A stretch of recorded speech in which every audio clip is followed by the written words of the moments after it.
আসসালামু আলাইকুম everyone. Mafia girl গল্পের 7 নম্বর পার্ট। তো চলো বেশি কথা না কইয়া গল্প শুরু করা যাক। ঈশিতা, আমি তোমাকে ঘরের বউ করার জন্য এসেছি। ঈশিতা আকাশের মুখে এমন ধরনের কথা শুনে পুরো থমথম খেয়ে যায়। ঈশিতা বলল, আকাশ কি সব বলছো এসব? তুমি পাগল টাগল হয়ে গেছো নাকি? শহরে এত ভালো ভালো মেয়ে থাকতে আমার মতো গ্রাম্য মেয়েকে তুমি বিয়ে কেন করবে? তোমার কি মাথা নড়ে গেছে নাকি? আমি বললাম, আমার ভিতরে কি তুফান বইতেছে তা আমি জানি। আর তাছাড়া তোমায় তো আমি মনে গেঁথে নিয়েছি, তাই তোমায় আপন করব মনে মনে বলছিলাম এইসব। ঈশিতা বলল, কি হলো আবারও চুপ হয়ে গেলে যে? আমি বললাম, ঈশিতা, আমার মাথাও খারাপ হয়নি আর আমি পাগলও হইনি। আমি সজ্ঞানে এখানে এসেছি যে আমি তোমায় বিয়ে করব। ঈশিতা বলল, আকাশ, এটা কখনো হয় না। আর তাছাড়া আমার মাও আমাকে শহরে বিয়ে দিবে না। আমি বললাম, তুমি তোমার মাকে ডাকো। ঈশিতা বলল, আচ্ছা। ঈশিতা তার মাকে ডেকে নিয়ে আসে। আমি বললাম, আন্টি, আমি ঈশিতাকে বিয়ে করতে চাই। আন্টি বলল, বাবা, ক্ষমা করো আমায়, আমি তোমার সাথে ঈশিতার বিয়ে দিতে পারবো না। আমি বললাম, কিন্তু কেন আন্টি? আন্টি বলল, কারণ আমি আমার ছেলেকে হারিয়েছি।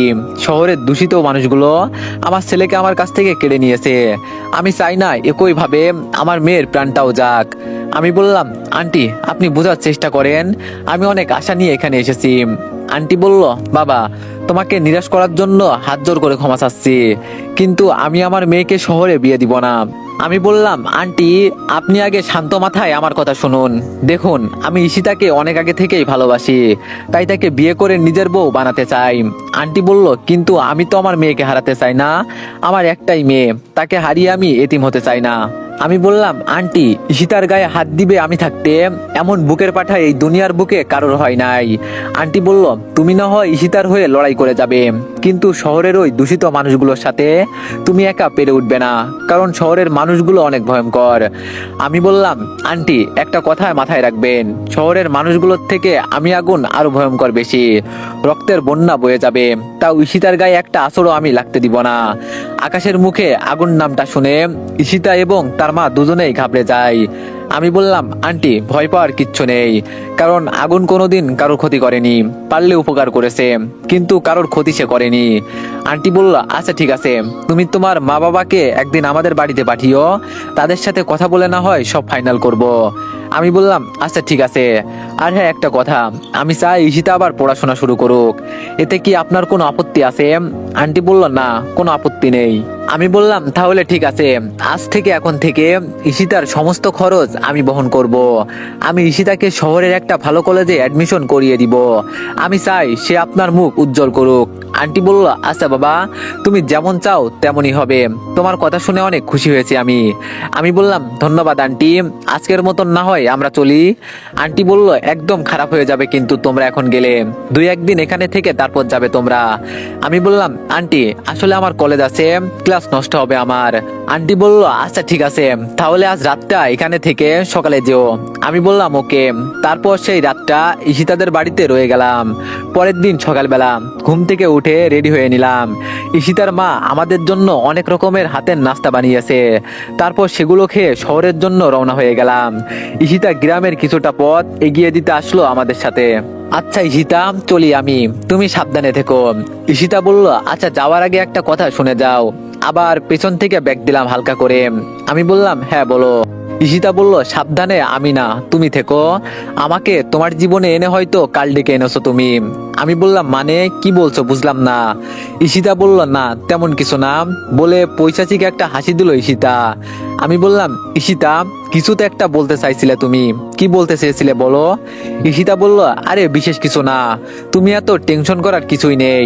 আমি বলতে চেয়েছিলাম যে আমাকে তোমার জীবনের সাথী করে হয়তো ঝামেলার মুখে পড়তে চলেছো তুমি, কারণ আমাকে সেফ রাখার জন্য অনেক লড়াই করতে হবে হয়তো তোমার।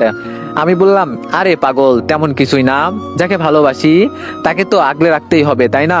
ঈশিতা আর কোনো কথা বলল না, সে আবারও একটা পৈশাচিক হাসি দিল। আমি বললাম, আচ্ছা এবার চলি কেমন? ঈশিতা বলল, হ্যাঁ যাও। ঈশিতাকে বিদায় দিয়ে গাড়িতে উঠে পড়লাম।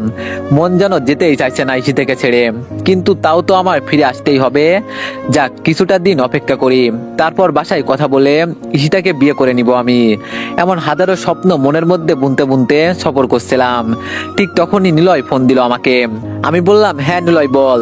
নিলয় বলল, ভাই এইদিকে শ্মশান ঘাট বানিয়ে দিয়েছে মাফিয়া গাল সবকিছুকে। আমি বললাম, নিলয় কি বলছিস কি তুই, কি করেছে মাফিয়া গাল? আর কোনো কথা নাই, লাইন কেটে গেল। এইদিকে আকাশ হেলো হেলো করেই যাচ্ছে। হঠাৎই খেয়াল হলো যে লাইনটা কেটে দিয়েছে নিলয়। কিন্তু কি করেছে মাফিয়া গাল, মাথায় তো কিছুই খেলছে না। মেজাজ পুরো হেট হয়ে যাচ্ছে। আবার ফোন দিলাম নিলয়কে, কিন্তু সে রিসিভ করলো না। এইদিকে টেনশনে তো মাথা ফেটে যাচ্ছে। সাথে সাথে মোবাইলে একটা মেসেজ আসলো। মেসেজ বক্সটা ওপেন করে মেসেজটা পড়তেই পায়ের নিচ থেকে যেন মাটি সরে গেল আমার।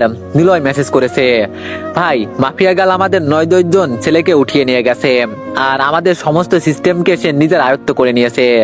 আমরা কার সাথে কথা বলি, কখন কি করি, সমস্ত কিছু সে মুহূর্তের মধ্যেই জেনে যাচ্ছে। তাই আমি ফোন কেটে দিয়েছি। ভাই প্লিজ আপনি তাড়াতাড়ি এসে এই দিকটা সামলান। নিলয়ের কথা শুনে মাথা গোলকধাতার মতো ঘুরপাক খাচ্ছে। মাফিয়া গালের কত বড় সাহস যে সে আমার ছেলেপিলেকে উঠিয়ে নিয়ে যায়। না, এর একটা হেস্তনেস্ত করতেই হবে।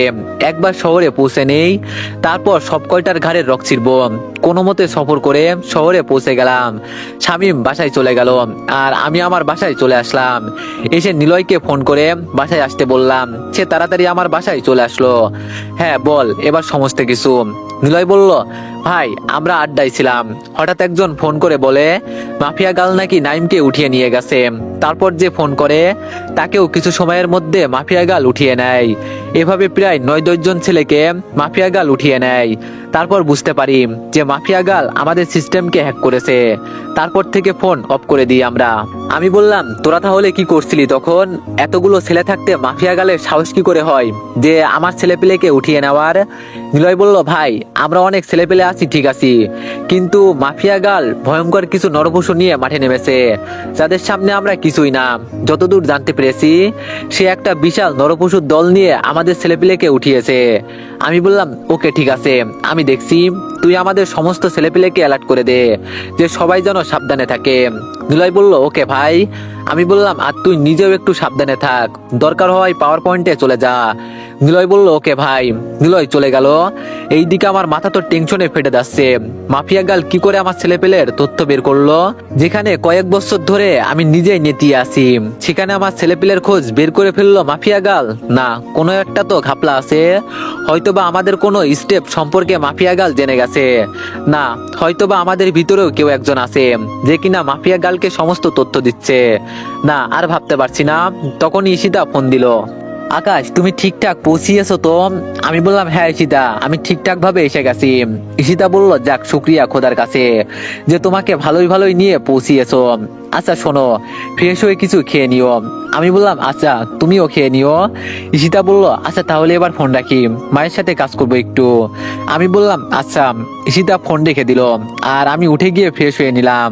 তারপর খাবার খেয়ে ঘুমিয়ে পড়লাম।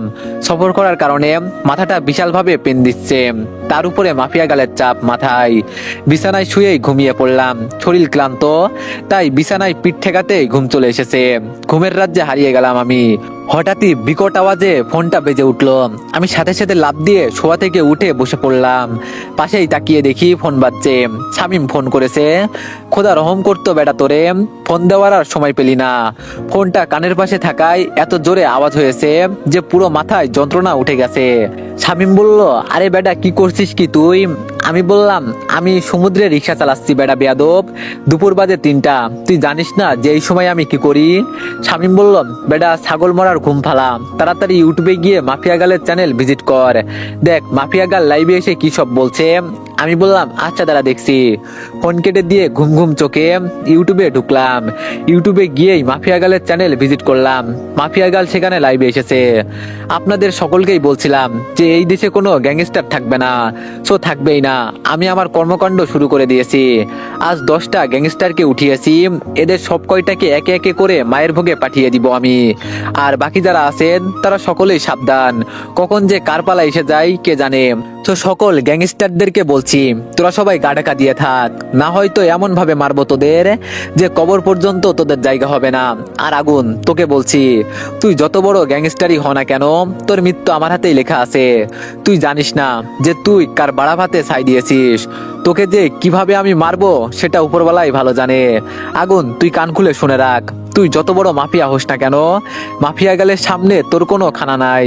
সো নিজেকে গুটিয়ে ফেল, আর আমার কাছে মাপ চেয়ে নিয়ে নিজের জীবন বাঁচিয়ে নে, না হয়তো মরার জন্য রেডি হ। এটা যদি হুমকি মনে করিস তাহলে হুমকি, সো যা করার করে নে, কিন্তু তোর মৃত্যু নিশ্চিত, এটা মাথায় সেট করে রাখিস। সো চললাম, আজকের মতো এখানেই বিদায়, আবার দেখা হবে অন্য কোনো দিন। মাফিয়া গালের লাইভ শুনে ভিতরে দাউ দাউ করে আগুন জ্বলছে। 2 দিনের মাফিয়া গাল কিনা আমাকে থ্রেট দেয়, তার বুকে একটুও ভয় নেই যে আমি আগুনকে সে মরার কথা বলে। সে যে এইসব করে নিজের আমলনামা ভারী করছে সেই সব হয়তো সে জানে না। ওর আরো বেশি করে ওর মাফিয়া গাল। কিন্তু মাথায় রাখিস, আমি আগুনের হাত যেই দিন তোর উপরে উঠবে সেই দিন তুই জমিনে টিকে থাকা তো দূরের কথা, মাটির নিচেও গিয়ে জায়গা পাবি না। এমন বেরহম ভাবে মারবো তোকে, তোর বিভৎস লাশ দেখে হয়তো আল্লাহর সৃষ্টি কবরের নিচের ভয়ঙ্কর সাপগুলাও তোকে স্পর্শ করবে না, তারা নিজেও তোর লাশ দেখে আতঙ্কিত হয়ে থাকবে। তুই খালি একটু ধৈর্য ধর, তারপর তোর ব্যবস্থা আমি করে দিব। রাগে সারা শরীর কিটমিট করছে, নিজেকে আর কন্ট্রোল করে রাখতে না পেরে বাসা থেকে বের হয়ে গেলাম। বের হয়ে সোজা কাকুর দোকান। কাকু, চা দাও তো একটা। কাকু বলল, কি মামা, আজ এত টেনশন দেখাচ্ছে কেন তোমারে? আমি বললাম, কাকু, কিছু মানুষ নিজেদের দেবতা দাবি করে, তারা মনে করে তাদের মৃত্যু নাই, তাই তারা যাত্রার উপরে টক্কর নিয়ে বসে।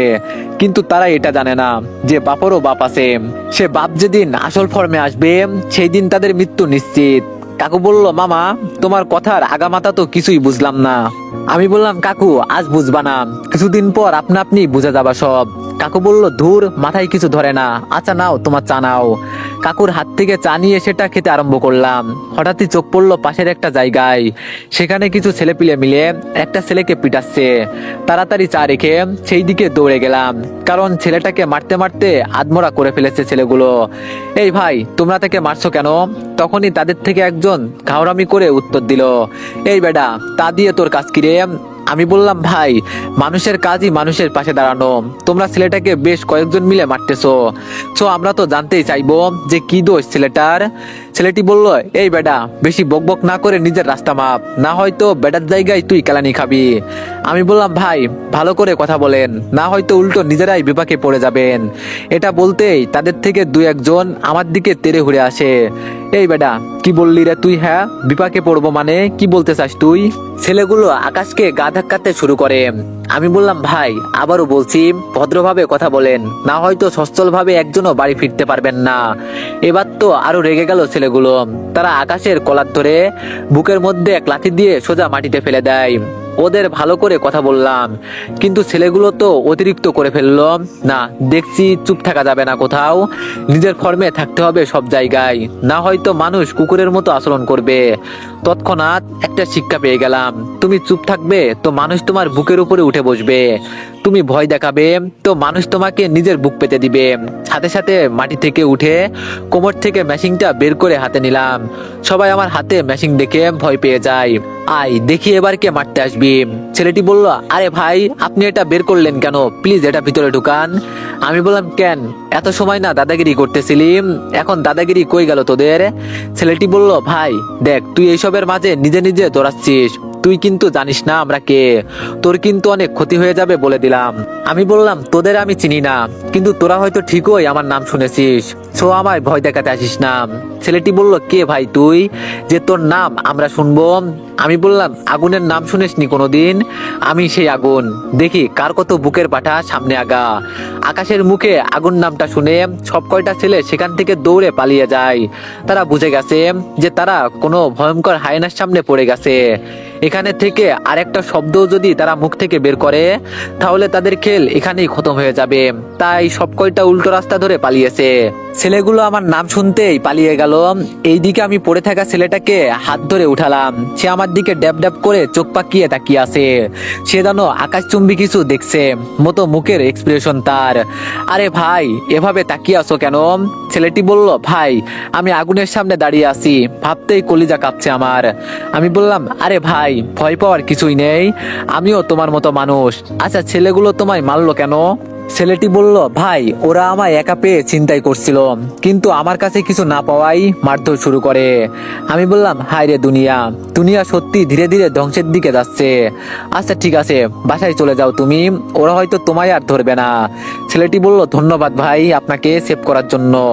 আমি বললাম, ওয়েলকাম। তারপর ছেলেটা চলে গেল, আর এই দিকে আমি কাকুর দোকানে এসে চায়ের বিল দিয়ে বাসায় চলে গেলাম। আশেপাশের কেউ দেখেনি আমায় কোমর থেকে মেশিং বের করতে, না হয়তো হট্টগোল লেগে যেত এখানে। যাক, ভালোই হয়েছে। তারপর বাসায় চলে আসলাম। বাসায় এসে চাবি দিয়ে দরজা খুলতে যাব, তখনই দেখি বাসার দরজা খোলা। কিরে, আমি তো বাসার দরজা লাগিয়ে বের হয়েছিলাম, তাহলে খুললো কি করে? বাসায় কি কেউ এসেছিল নাকি? তাড়াতাড়ি বাসার ভিতরে ঢুকে লাইটের সুইচের দিকে এগিয়ে গেলাম লাইট জ্বালানোর জন্য, কিন্তু তখনই কিছু একটার সাথে ধাক্কা খেয়ে ফ্লোরের উপর আসতে পড়লাম। আরে আজব তো, কিসের সাথে ধাক্কা খেলাম এমন করে? বাসায় তো ফ্লোরে রাখার মতো কোনো কিছুই নাই। আশেপাশে হাত বুলাতে লাগলাম, হঠাৎই কিছু একটার উপর আমার হাত আটকে গেল। আমার অনুমান হয়ে গেছে এটা কি, কলিজাটা ধুকপুক করছে আমার। তাড়াতাড়ি কোনো রকমে উঠে লাইটের সুইচটা অন করলাম। লাইট অন করতেই দেখি দুইটা লাশ ফ্লোরের উপর পড়ে আছে রক্তাক্ত অবস্থায়। তাদের দুজনকে বিভৎসভাবে মেরেছে, আর তারা দুজনই আমার টিমের মেম্বার ছিল। তাদের চোখ দুটো আমার দিকে করুণ দৃষ্টিতে তাকিয়ে আছে। ওদের চোখ দুটো আমার দিকে করুণ দৃষ্টিতে তাকিয়ে আছে, তারা যেন আমাকে কারণ নামে নালিশ করতে চায়। ওদের অসহায় চোখ দুটোর দিকে আর তাকাতে পারছিলাম না। হাত দিয়ে দুজনেরই চোখ জোড়া মিলিয়ে দিলাম। তাদেরকে দেখে আমার ভিতরে যেন ফেটে যাচ্ছিল কষ্টে। ভাই তোরা টেনশন করিস না, তোদের রক্ত ধরে শপথ করছি, মাফিয়া গালকে এর থেকেও বিভৎসভাবে মারবো আমি। ভিতরটা যেন অগ্নিশিখার মতো দাউ দাউ করে জ্বলছে। সাথে সাথে চোখ মুখ মুছে নিলাম। মাফিয়া গাল, তোর কাউন্টডাউন শুরু কর। তারপর নিলয়কে ফোন দিলাম। নিলয় বলল, হ্যাঁ ভাই বলেন। আমি বললাম, তুই একটু কষ্ট করে আবার আমার বাসায় আয়, আর আসার সময় সাথে দুইজনকে নিয়ে আসবি। নিলয় বলল, আচ্ছা ভাই। আধা ঘন্টার মধ্যে নিলয় দুইজনকে নিয়ে আমার বাসায় হাজির হলো। আমি এখনো লাশের পাশে বসে আছি। নিলয় আর সাথে দুইজন লাশ দুটোকে দেখে ঘাবড়ে যায়। নিলয় বলল, ভাই কে এমনটা করলো? আমাদের ছেলেকে এমন ধরা বিভৎসভাবে কে মারলো? আমি বললাম, মাফিয়া গাল মেরেছে। নিলয় বলল, ভাই আপনি কিছু করছেন না কেন মাফিয়া গালের? আমি বললাম, শোন, এতদিন শান্ত মাথায় ভেবেছি তাই কিছু করিনি, কিন্তু এবার মাফিয়া গাল আমার ভিতরের আগুনকে জ্বালিয়ে দিয়েছে। এবার মাফিয়া গালের 7 জন্ম ধরে টান মারবো আমি। আর শোন, তোরা এই দুটো লাশকে নিয়ে গিয়ে কবর দিয়ে আয় জানাজা করে। তারপর আমাদের যত ছেলে পেলে আছে সবাইকে একত্রে করে মাফিয়া গালের খোঁজ লাগা। বাকি এই দিকের কিছু কাজ আছে, সেটা আমি দেখছি। নিলয় বলল, ওকে ভাই। তারপর নিলয় আর সাথে দুইজন মিলে লাশ দুটোকে নিয়ে গেল। আজ রাতেই মাফিয়া গালের খেল খতম। নিলয়রা লাশ দুটোকে কবর দিয়ে নিজেদের কাজে লেগে পড়েছে। এই দিকে আমি বাসা পরিবর্তন করে নিয়েছি, কারণ মাফিয়া গাল আমার বাসার ঠিকানা পেয়ে গেছে। তবে আমার বাসা পরিবর্তন করার প্রয়োজন ছিল না, কিন্তু আমি করেছি একটা কারণে। মাফিয়া গাল যখন আড়ালে থেকে খেলা খেলছে, তাহলে আড়ালে থেকে খেলার মজাটা এবার তাকে বুঝিয়ে দিব আমি। রাতের বেলায় বসে বসে নিলয়ের ফোনের অপেক্ষা করছি। রাতের বাজে 9টা, ঠিক তখনই নিলয় ফোন দিল। নিলয় বলল, ভাই রাফিদের ছেলেপিলের খবর পেয়ে গেছি, তারা মূলত তাদের আড্ডাই থেকে সমস্ত কাজকর্ম চালিয়ে যাচ্ছে। আমি বললাম, ওকে, তোরা চৌরাস্তার মোড়ে দাঁড়া, আমি মিনিট 10-এর মধ্যে আসছি। নিলয় বলল, ওকে ভাই। নিলয় ছেলেপিলে নিয়ে ওয়েট করছে আমার জন্য। এইদিকে আমি খাটের নিচ থেকে চাইনিজ কুড়াল আর ম্যাশিংটা কোমরে গুজে নিলাম। তারপর চৌরাস্তার মোড়ে চলে গেলাম। সেখানে গিয়ে দেখি প্রায় শতাধিক ছেলেপিলে একত্রে হয়েছে। নিলয় বলল, ভাই এখন কি করবেন? আমি বললাম, এখন সোজা রাফিদের ছেলেপিলের আড্ডাখানায় চলে যাব। তারপর মাফিয়া গালসহ সব কয়টাকে কুপিয়ে মেরে আসবো। সবাই আকাশের কথা শুনে হা হয়ে তাকিয়ে আছে। আকাশকে যেন আজ কোনো হিংস্র পশুর মতো লাগছে। নিলয় আর ছেলেপিলেকে নিয়ে আড্ডাখানায় চলে গেলাম।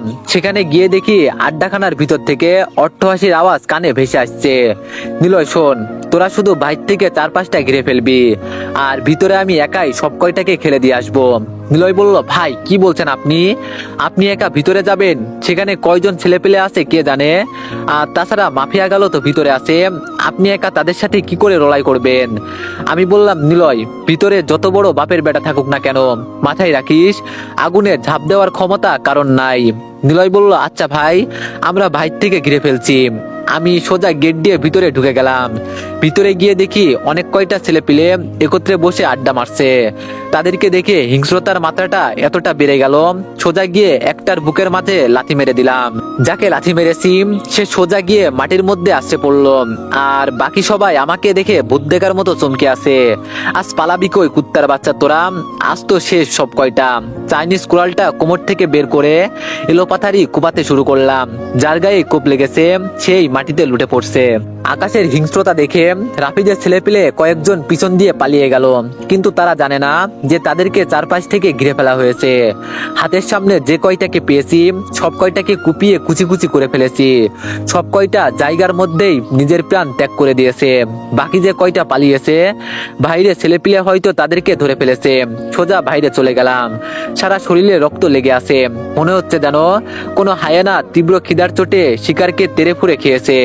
আমার ছেলেপিলে পর্যন্ত আমার রক্তমাখা শরীর দেখে ঘাবড়ে গেছে। বাকি রাফিদের ছেলেপিলে তো ভয়ে শেষ। নিলয় বলল, ভাই এই তিনটা মাল পিছন দিয়ে পালাতে ধরেছিল, তাদের আমরা ধরে ফেলেছি, এখন এদের কি করবেন? আমি বললাম, এদেরও খেল তামাম করছি বলে একটাকে ধরে কোপাতে শুরু করলাম। হাতের জয়েন্ট, পায়ের জয়েন্ট সব জায়গা কুপিয়ে এক একটাকে পাট টু পাট করে ফেলেছি। হাতের কবজি থেকে পানি জাতীয় এক ধরনের লালা চুইয়ে চুইয়ে পড়ছে। একটার মারি দেখে বাকি দুইটার আত্মা যেন মিনিটের মধ্যে হারিয়ে গেছে। এবার আরেকটার চুলের মুঠি ধরে সামনে এগিয়ে আনলাম। ওরা বলল, ভাই আমাদের মাফ করে দেন প্লিজ। আমি বললাম, তোদের কোনো মাপ নাই, বাপের সাথে পাঙ্গা নেওয়ার আগে সেই সব ভাবার দরকার ছিল। সো সব কয়টাকে কুপিয়ে মারবো এবার। ছেলে দুইটা বলল, আব্বা আমার ভুল হয়ে গেছে, আপনার দুটো পায়ে পড়ি, প্লিজ আমাদের মাফ করে দেন। আমি বললাম, ছেলে এবারের মতো মাফ করে দে বাপকে, পরের জন্মে জীবন বকশে দিব। তারপর সেটাকেও এলোপাতারি কোপাতে শুরু করলাম। কই মাছের জান শালার, সবচাইতে বেশি লড়াই করেছে এই বেটা বাঁচার জন্য। গুনে গুনে 25টা কোপ দিয়েছি বেটাকে। বাকি আরেকটার পালা, তবে সেটাকে এত সহজে মারবো না। বাকি যেটা ছিল সেটারও চুলের মুঠি ধরে সামনে এগিয়ে আনলাম। বল মাফিয়া গাল কোথায়?